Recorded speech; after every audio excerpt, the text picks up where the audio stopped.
Welcome, curious minds, to another deep dive. Today we're tackling, well, one of the biggest questions in human understanding, really. Hmm. How can we build a framework that truly honors the profound wisdom of, all these spiritual traditions, but also includes the robust insights of modern science and psychology? It's a huge question, a really ambitious mission, and something countless thinkers have grappled with across history. Absolutely. And it's absolutely central to the work of the philosopher Ken Wilber. His integral vision offers us a kind of map, you could say, a way to weave together these seemingly disparate threads into a coherent whole. Indeed. Our focus for this deep dive is on what has been termed an integral vision. It's essentially a comprehensive map of consciousness that genuinely seeks to integrate body, mind, soul, and spirit. All of it. Okay. So we're exploring how various sources, from ancient texts right up to contemporary psychology, speak to this vast aspiration. And we're looking particularly through the lens of Ken Wilber's all quadrants, all levels model. Right, the AQAL model. Exactly. Yeah. This framework suggests that basically any event or experience can be looked at from four fundamental perspectives. You've got the individual interior, like your subjective experience. My thoughts, feelings. Precisely. Then the individual exterior, that's objective behavior, what someone actually does. Then there's the collective interior, which is like cultural values, shared meanings. And finally, the collective exterior, things like social systems, institutions, the environment.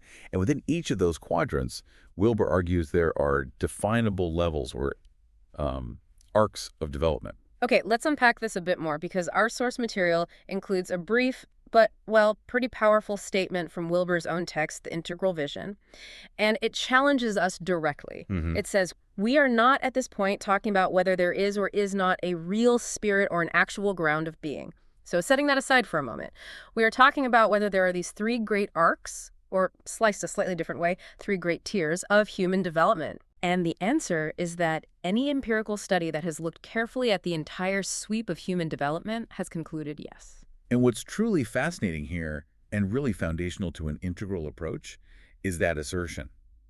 That these developmental arcs or tiers aren't just philosophical ideas.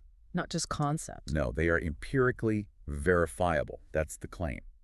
So our deep dive today will explore how various traditions and perspectives represented in our sources speak to these different dimensions of human experience and development, from the psychological to the deeply spiritual. That how they might fit together. Exactly, how they might fit into such a comprehensive understanding without denying any valid insights from anywhere. Our mission, then, is to look for the common threads, the unique contributions within these sources that inform this integral approach.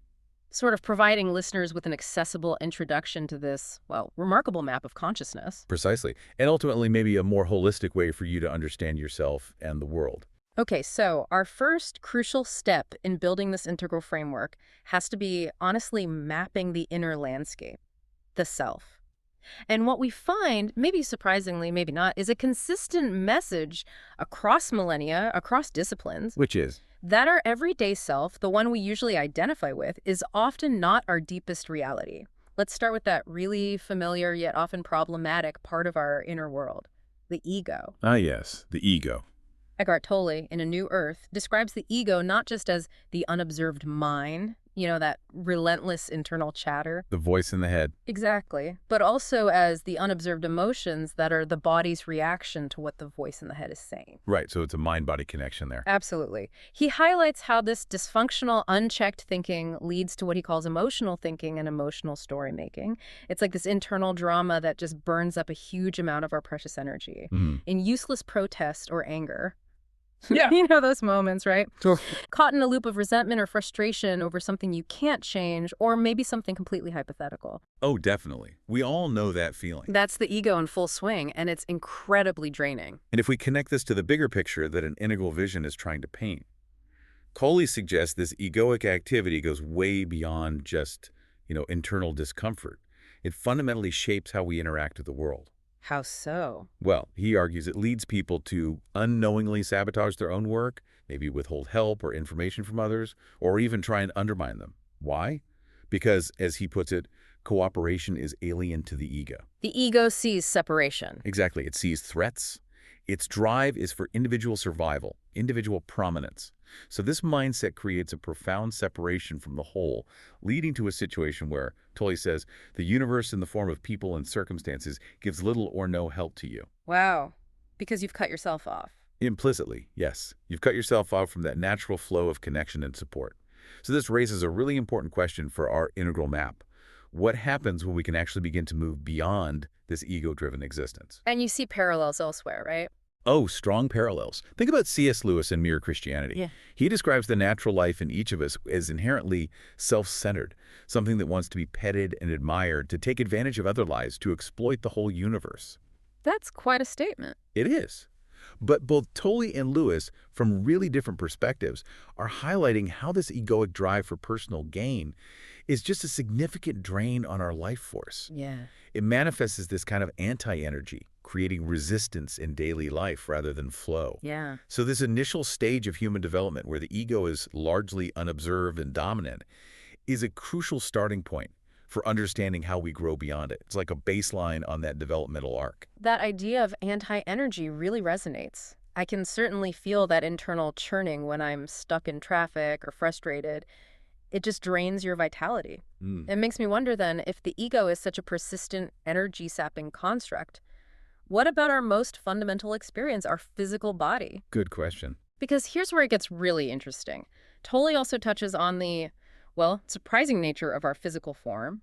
He notes that physicists have found the apparent solidity of matter is an illusion created by our senses. Right, the quantum perspective. Yeah.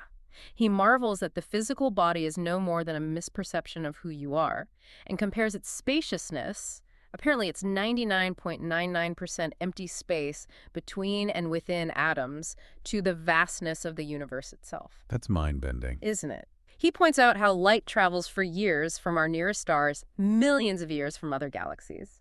And that same kind of vast, empty space is literally within us. It really challenges our fundamental understanding of self, doesn't it? It absolutely does. And this isn't just some spiritual idea. He's pointing to scientific observation. And what's truly fascinating here from an integral perspective is how various traditions echo this exact sentiment about the illusory or temporary nature of the physical. They transcend the purely scientific observation to offer these profound spiritual insights. Like which ones? Well, the Mundaka Upanishad, a foundational Hindu scripture, speaks of that which sees through the eye but whom the eye sees not. That is the Atman. The Atman, the true self. In simple terms, yes. The true internal self beyond the changing body and mind, the deepest essence of who you are. And similarly, the Ashtavakra Gita, another ancient Hindu text, states, the self is the witness, all-pervading, perfect, free, one consciousness, actionless. Wow. Not attached to any object, desireless, ever tranquil. It appears through illusion as the world. So the world we see is kind of an illusion projected by this dupper self. That's one interpretation, yes. Yeah. These spiritual insights really align with the scientific understanding of matter's impermanence. They suggest that our attachment to the physical body as our sole identity is indeed a misperception, maybe a lower-level understanding on that developmental arc. Right. The true self, whether you call it Atman or pure consciousness or something else, remains untouched by the fleeting forms of the physical world. And this convergence of modern physics and ancient wisdom isn't just a coincidence, you see. It arguably lays empirical groundwork for one of Wilber's arcs of development, the move from identifying solely with the egoic physical self to realizing a more expansive, authentic self. Okay, so if our physical reality is, in a sense, a profound misperception, and our ego is this generator of suffering and anti-energy, where does our true potential, our real self, actually lie? What does this all mean for understanding consciousness in its entirety? Great question. Let's look at William James. The varieties of religious experience. Yeah. Classic. Exactly. He speaks of the subconscious self as a well-accredited psychological entity, suggesting, and this is a direct quote, there is actually and literally more life in our total soul than we are at any time aware of. More life in our soul. Yeah.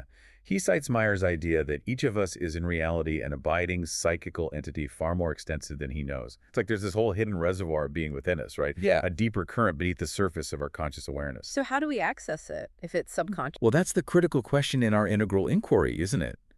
How do we consciously access this more extensive self, this deeper reservoir? The Untethered Soul offers a profound guide here. Michael Singer's book. That's the one.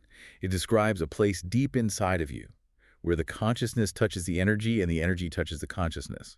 That's where your work is. From that place, you let go. Let go of. The ego, essentially. Hmm.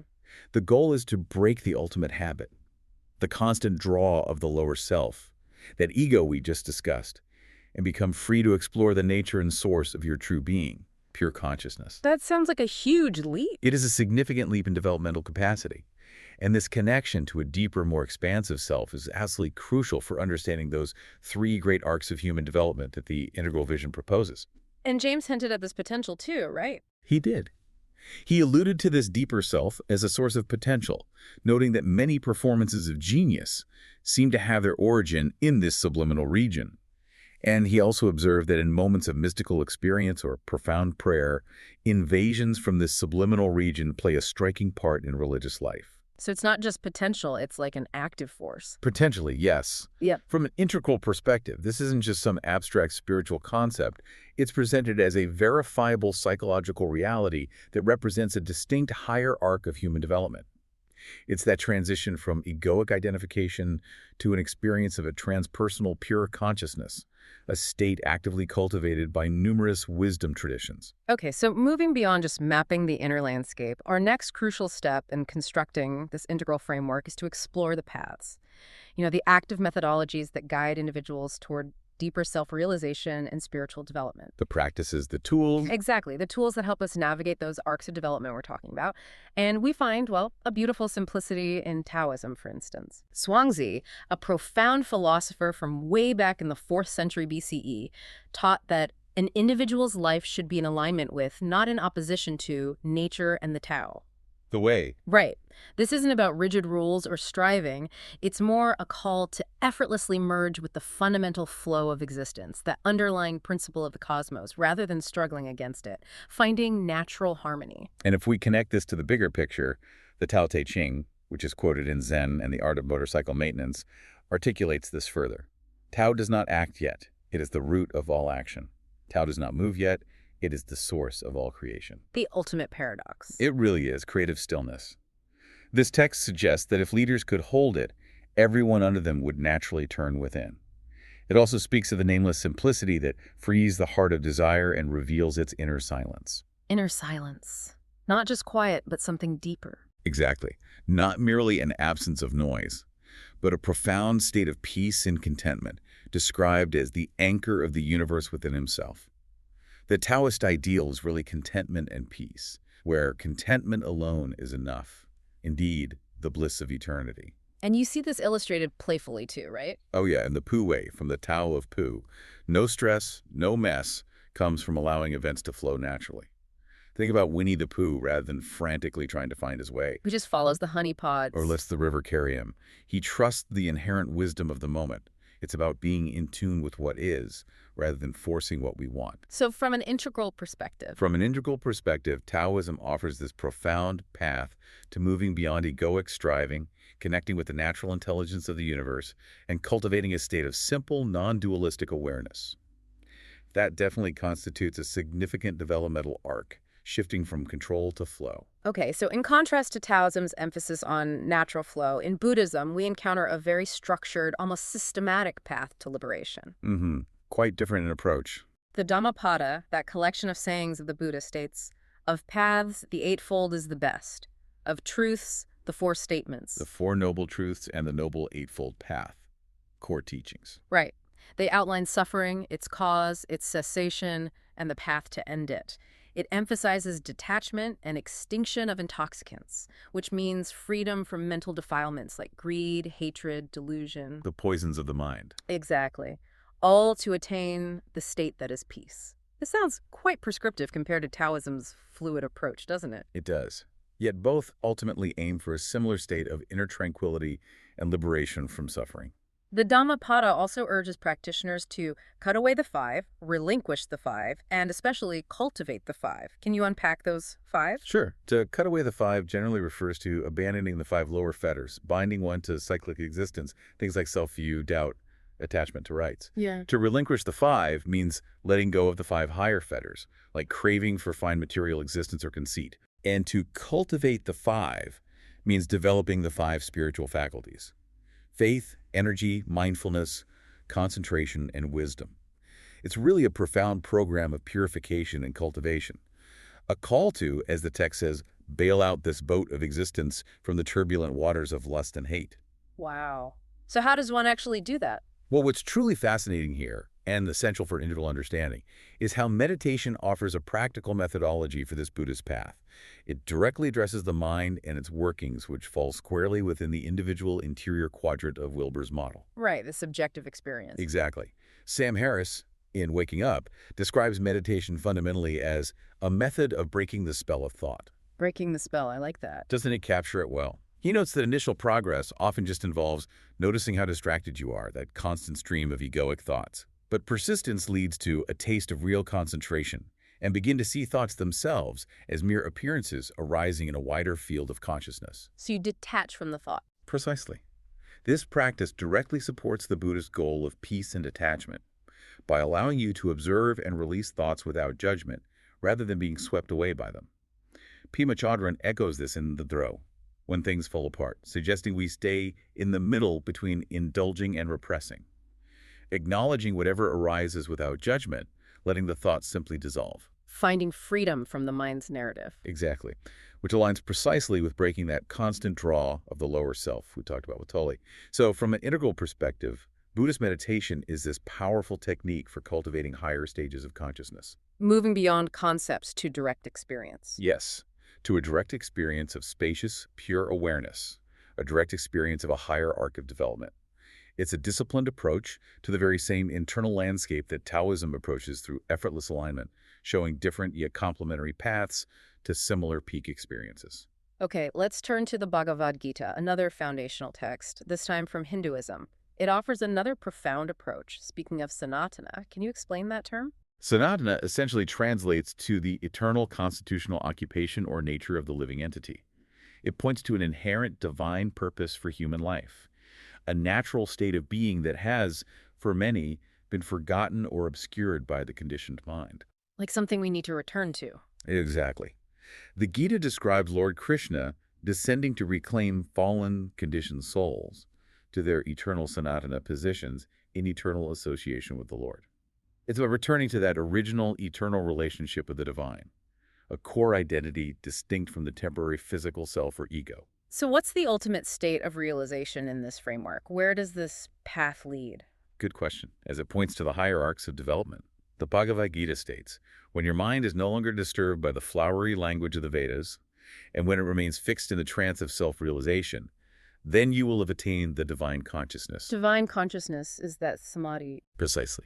That profound state is called samadhi. It's a state of intense concentration where the mind becomes completely absorbed in the object of meditation.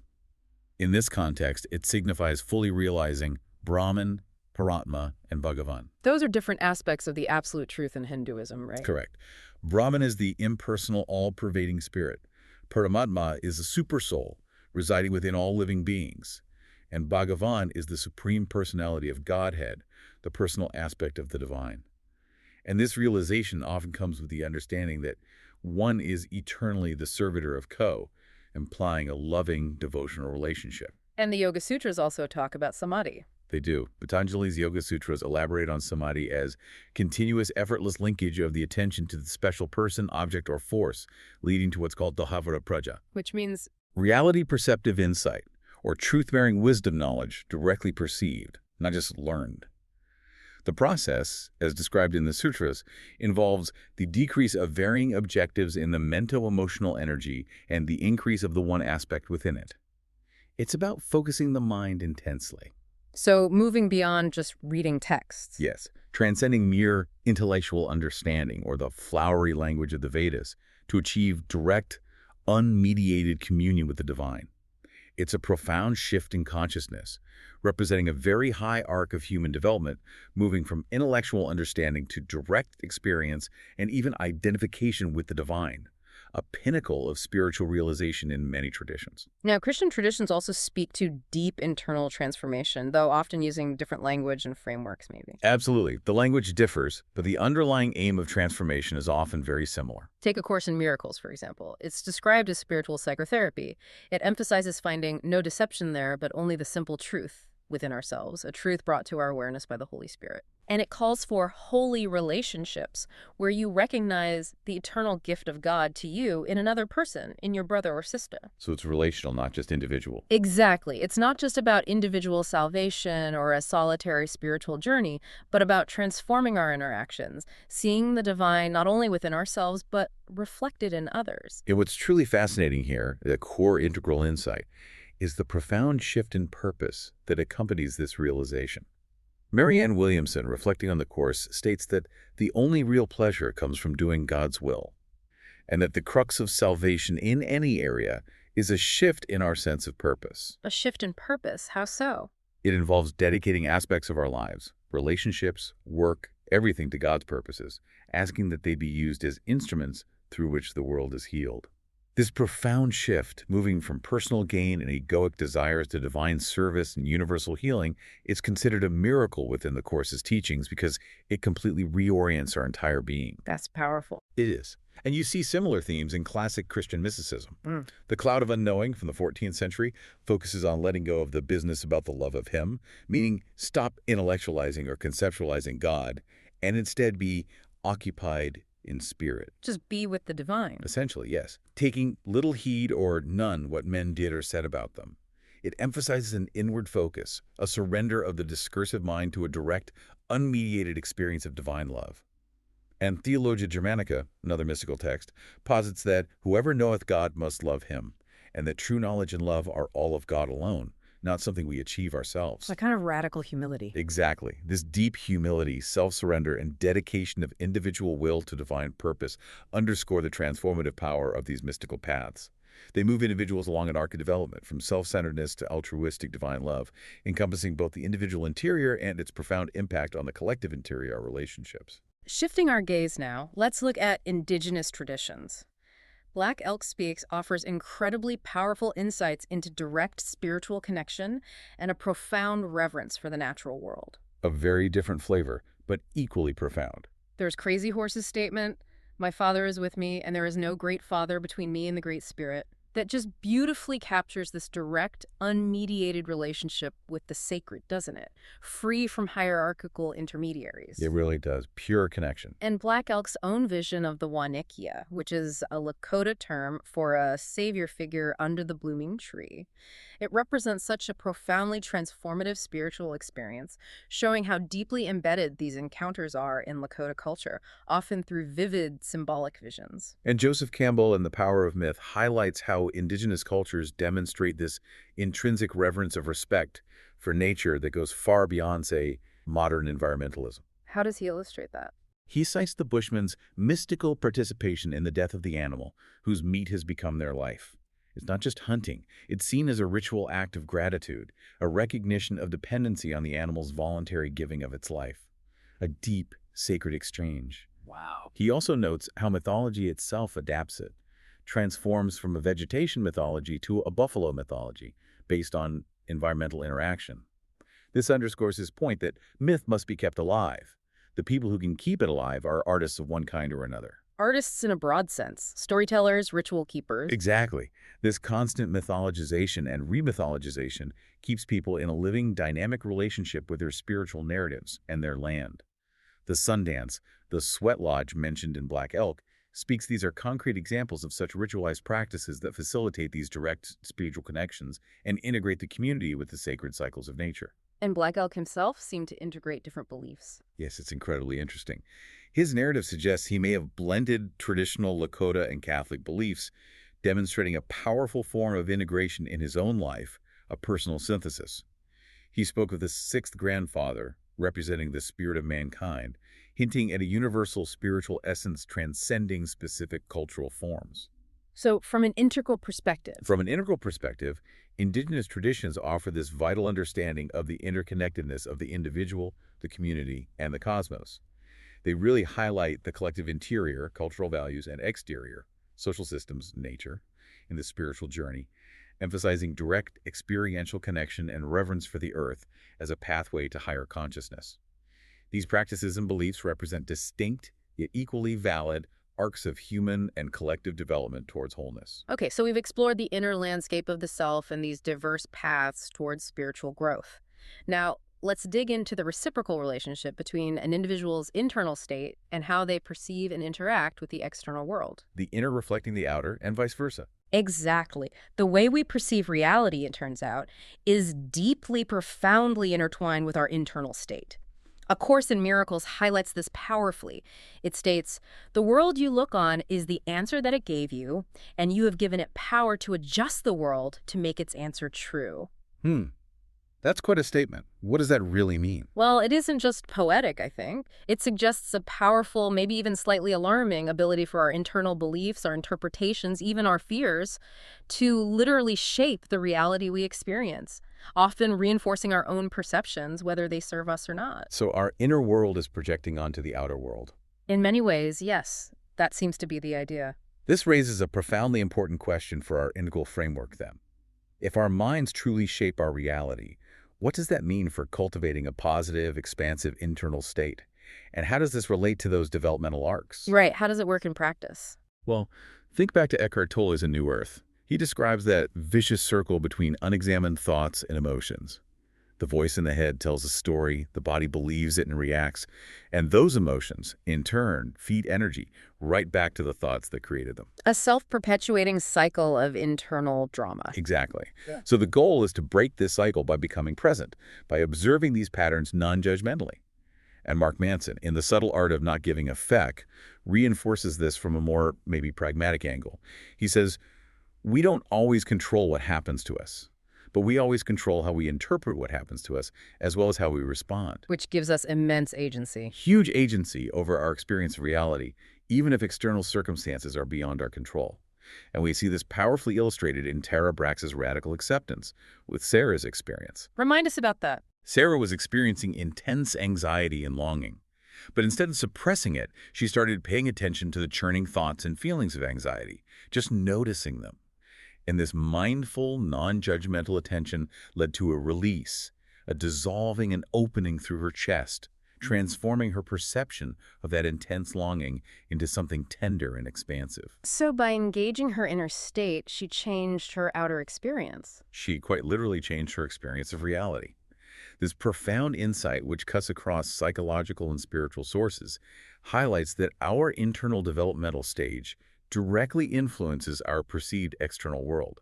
It reinforces that integral principle of the interconnectedness of inner and outer quadrants. Okay.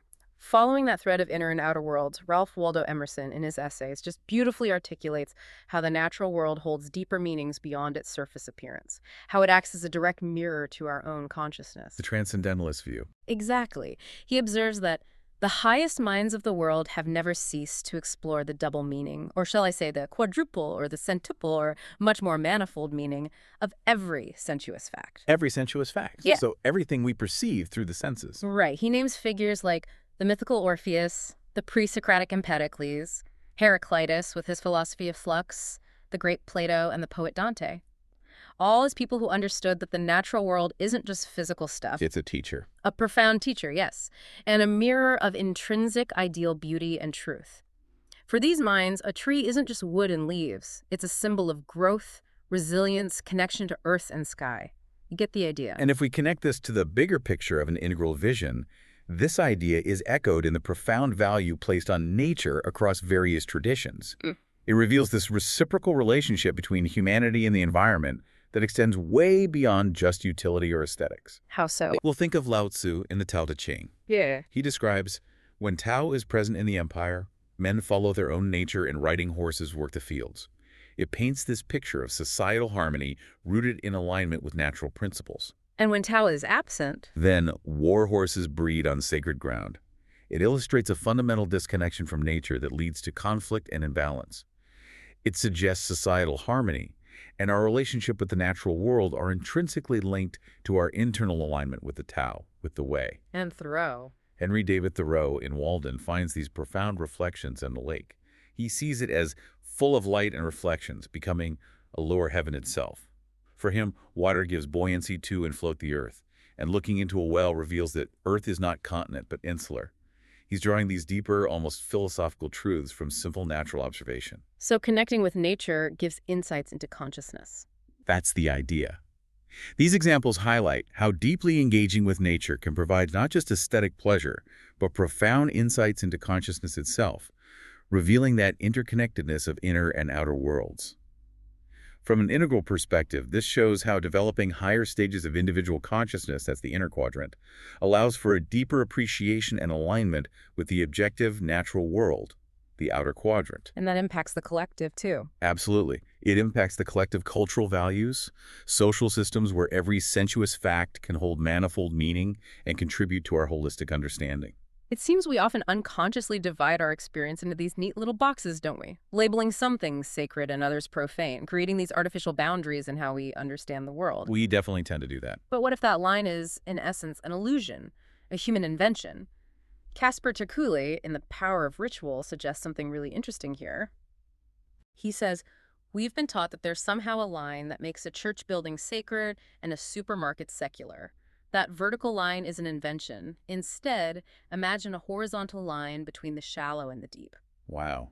Okay, shallow and deep, not sacred and secular. Exactly. It completely shifts the perspective. It implies that sacredness isn't a property of a place or an object, but maybe a quality of our engagement, a depth of experience we can bring to any moment or location. That raises a truly important question for an integral understanding then. How can we integrate these seemingly opposing domains, the sacred and the secular? How do we bridge that gap? Well, it's about recognizing patterns of truth that transcend these distinctions.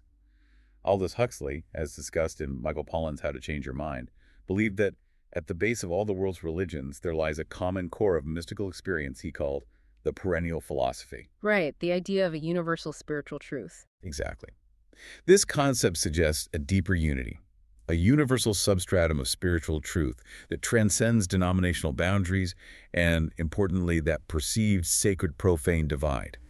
It implies that these diverse paths we've discussed are all pointing towards similar fundamental realities. Plotinus. Plotinus, the ancient Neoplatonist philosopher in the Enneads, explores the everlastingness of the universe. He questions how bodies that are in constant flux, always changing and decaying, can nevertheless be eternal in some deeper sense. He's pushing this idea of stability beyond apparent change. Finding the permanent in the impermanent. Sort of, yes. And Terculli's insight that any place and any time can be sacred, depending on how we look at it, even a tender interaction at the checkout counter perfectly illustrates this. So it shifts perception from rigid categories to a horizontal spectrum of depth and meaning, exactly. Yeah. Allowing for the integration of diverse truths into a richer, more expansive understanding of reality. And this is precisely what an integral vision seeks to achieve. Finding the sacred in the seemingly mundane, recognizing the depth and interconnectedness in all experience. It's about moving to a higher developmental arc where that duality starts to dissolve. Precisely. Where all of life is recognized as having the potential for profound meaning. Okay, as we continue to build this comprehensive, integral vision, it's absolutely crucial we acknowledge and engage with the critiques. Critiques of established systems, especially those that challenge the very premises of spiritual or religious belief. Can't ignore the counterarguments. Definitely not. Richard Dawkins, the prominent evolutionary biologist, as cited in one of our sources, proposes what he calls an absolute dichotomy between blind faith and overwhelming publicly available evidence. The science versus faith debate. Right. He asserts that faith is a state of mind that leads people to believe something in the total absence of supporting evidence. That's a pretty forceful argument from a scientific materialist perspective. It is, and it's one that an integral approach seeking to integrate knowledge across all quadrants, including objective scientific understanding, simply cannot ignore. But is that dichotomy really absolute? Well, that perspective is often deemed unsustainable by many philosophical arguments. Why? Because it arguably fails to make the critical distinction between the total absence of supporting evidence and the absence of totally supporting evidence. Ah, that's a subtle but important difference. It's a crucial nuance, yes. It suggests that evidence isn't always absolute, nor is faith necessarily entirely blind. There can be degrees of evidence, different forms of internal knowing, experiences that just defy easy categorization by purely external metrics. And then there's James Baldwin. James Baldwin, yes. In The Fire Next Time, he offers this deeply personal and profound critique from a completely different angle, one rooted in lived experience and the struggle for social justice. His disillusionment with religion. His profound disillusionment, particularly as he came to realize the Bible itself had been written by men and translated by men out of languages I could not read. This led him to question divine inspiration, especially when his own visions and experiences of truth differed so starkly from his father's rigid interpretations. That personal struggle really highlights the human element. It absolutely does. The human element in religious texts and their interpretations, which can be particularly challenging when confronting issues like racial injustice. He powerfully noted that, in his experience, sinners have always, for American Negroes, been white, exposing how religious narratives can be co-opted or used to justify social inequalities. So it's not about just validating or invalidating faith. Not at all. It's about understanding the complexities, the human dimensions that shape it, and the powerful critiques that arise from profound lived experience. These critiques push us to refine and deepen any integral understanding of belief. Baldwin's journey really underscores that the path to true integration demands rigorous critical thinking, a willingness to question ingrained assumptions, even those held sacred. Absolutely essential. His reading of Dostoevsky, and maybe even more powerfully, his interactions with his Jewish classmates who laughed at the tracts and leaflets I brought to school, led him to this pivotal realization. Which was? He saw the blackmail in believing out of fear of hell rather than out of genuine love or conviction. This wasn't just an intellectual exercise for Baldwin. It was a deeply personal, transformative moment. It forced a reevaluation of his entire inherited belief system. Moving beyond dogma. Yes, towards a more authentic, internally validated understanding of spiritual truth. And this raises an incredibly important question for anyone on a developmental path. How do we question ingrained beliefs and inherited myths without just, losing all meaning? It's a tricky balance. It is. The power of myth emphasizes that myth must be kept alive. And how? By artists, which in a broader sense means those who engage in the mythologization of the environment and the world. So it implies a dynamic relationship with these stories. Exactly. A dynamic rather than static relationship. It's not about blind adherence to ancient stories, but a continuous re-engagement, reinterpretation, and personal connection to these foundational narratives, making them relevant for our time. The artist's way encourages precisely this kind of self-inquiry, by prompting us to re-examine our God concept and ask, does your belief system limit or support your creative expansion? This open inquiry, this willingness to challenge even sacred texts and deeply held personal beliefs is crucial for mature spiritual or integral understanding. Like Baldwin confronting the human authorship of the Bible. Precisely. Confronting that and the differing visions he had from his father forced him to engage intellectually and emotionally with his faith. And this ultimately led him to a deeper, albeit different form of understanding, one free from the blackmail of fear. This movement from external authority to internal validation is a crucial arc of individual development in an integral framework. And all this is happening in our secular age, where the landscape of belief is just continually shifting. It presents enormous challenges, but also new opportunities for spiritual development, doesn't it? It forces us all into a new kind of spiritual agility. It's a great way to put it, spiritual agility. One source notes that Christianity in the advanced modern world faces enormous new challenges and also enormous new opportunities because religious freedom is transforming every kind of social structure. The old boundaries are dissolving. Exactly, leading to what some call spiritual but not religious identities, a more fluid, individualized spiritual path for many. And what's truly fascinating here, and a critical challenge for an integral vision, is that religious freedom and modern ways of viewing the world are deeply interdependent. They've destabilized not only the social order, but even religion itself. Creating something new. Yes. This dynamic interplay has produced a new kind of religious consciousness, one often characterized by pluralism, individualism, and the search for personal meaning beyond established institutions. Which raises another big question for our integral map. Go on. How do we navigate this evolving spiritual landscape without becoming totally overwhelmed by information overload from countless perspectives, or falling into despair over the huge global challenges, the universal extinction hanging over all the women today, as Baldwin so poignantly put it? That's the challenge of modernity, isn't it? From global existential threats to the sheer volume of information, it necessitates new ways of making sense of the world. So how does an integral view help? Well, while some may continue to find solace and guidance in traditional paths, like trusting God through the infallible Bible, to lead us like Abram out into the wilderness, this new kind of religious consciousness also really calls for integral frameworks. Frameworks that can embrace and integrate diverse perspectives. Finding a coherent path amidst the pluralism. Exactly. It means finding strength not necessarily in rigid adherence to one single truth, but in the dynamic interplay of very truths, recognizing each as valid within its own domain, its own quadrant or level. This ability to hold multiple, sometimes seemingly contradictory truths simultaneously that marks a higher arc of collective and individual development. Moving from exclusive identification to inclusive integration. You've got it. That's the essence of the integral move. Hashtag outro. Wow. We have taken a really deep dive today into this ambitious goal of an integral vision. We've explored how different traditions and thinkers perceive the self, pursue spiritual growth, interact with the world, and confront challenges to their beliefs. From Tolle's ego and the scientific illusion of matter, all the way to the ancient wisdom of Atman and the subconscious self. And the paths. Yes.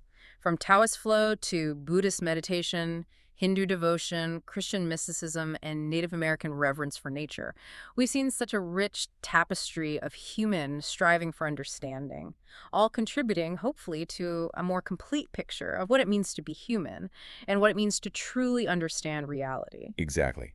And that central idea from the integral vision that there are these three great arcs of human development that are empirically verifiable, it resonates profoundly with how these varied sources, despite all their differences, consistently point to a journey beyond the mundane self toward deeper, more integrated states of being and knowing.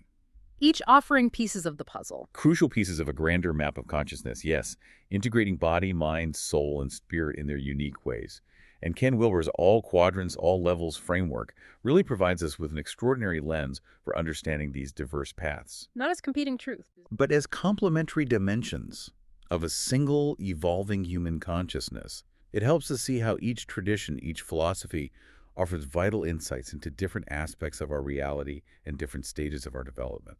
So, as we conclude this deep dive, here's something for you, our listeners, to consider. If true integration means honoring the truths of all these spiritual traditions, as well as modern science and psychology, what personal arcs of development are you most called to explore in your own life right now? What wisdom from these diverse sources can you intentionally integrate to better understand yourself and the world around you, to move toward a more holistic, integral experience of being right here, right now? That's the invitation. The journey towards an integral vision is ongoing, and the richness of human experience offers just endless opportunities for discovery. We really hope this deep dive has provided you with some nuggets of insight and inspiration for your own path of learning and growth. Encouraging you to see the interconnectedness. Exactly. To see the interconnectedness in all forms of knowledge and experience. And maybe, just maybe, to recognize the profound potential for development that lies within yourself.